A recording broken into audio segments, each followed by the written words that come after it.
Hello guys, welcome to movie cancer. Bakasura restaurant. So ఓటీటీలోకి అయితే వచ్చింది, మనం థియేటర్లో చూడలేదు.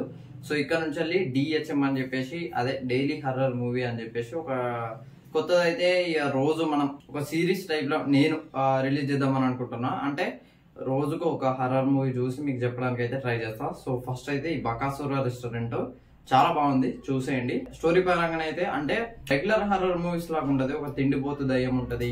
సో ఆ టైప్ లో ఆ కైండ్ ఆఫ్ లో ఉంటది అనమాట. ఆ దయ్యం ఫన్నీగా ఉంటది. బేసికల్ గా ఇది హర్రర్ కామెడీ అనమాట. హర్రర్ కామెడీని కూడా చాలా బాగా చూపించారనిపించింది.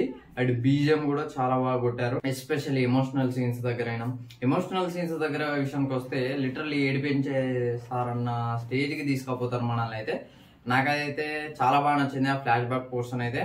ఒక రొటీన్ గానే ఉంటది, బట్ అది కొత్తగా ప్రజెంట్ చేసే ప్రయత్నం చేశారు. నాకైతే అంటే ఒక కావాలని ఇలా చేసినట్లు అట్లా కాకుండా జస్ట్ యాక్సిడెంటల్ గా అవుతుంది. అంటే తన విషయంలో తను చనిపోవడం బాధగా ఉండదు. ఇప్పుడు ఏ హర్రర్ మూవీ అయినా తీసుకోండి, దయ్యం చనిపోయే మూమెంట్ లో కొద్దిగా బాధ అనిపిస్తుంది మనకి. అక్కడ కాదు, దానికన్నా ముందు బాధ అనిపిస్తుంది అనమాట. లిటరల్లీ నాకు అట్లా అనిపించింది. అండ్ కామెడీ కూడా చాలా బాగా పండించారనిపించింది.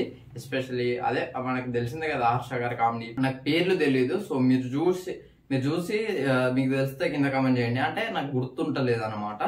సో యాక్టింగ్ పరంగానైతే అందరూ చాలా బాగా చేస్తారనిపించింది. సో ఇక ఒక మంచి మూవీ చూసానన్న ఫీలింగ్ అయితే నాకు కలిగింది అనమాట బకాసుర రెస్టారెంట్స్. సో ఈ ఫ్రెండ్స్ ఓవరాల్ గా బకాసుర రెస్టారెంట్ రివ్యూ అయితే. వీడియో నచ్చితే లైక్ చేయండి, షేర్ చేయండి, కమెంట్ చేయండి, ఛానల్ సబ్స్క్రైబ్ చేసుకోండి. Thanks for watching.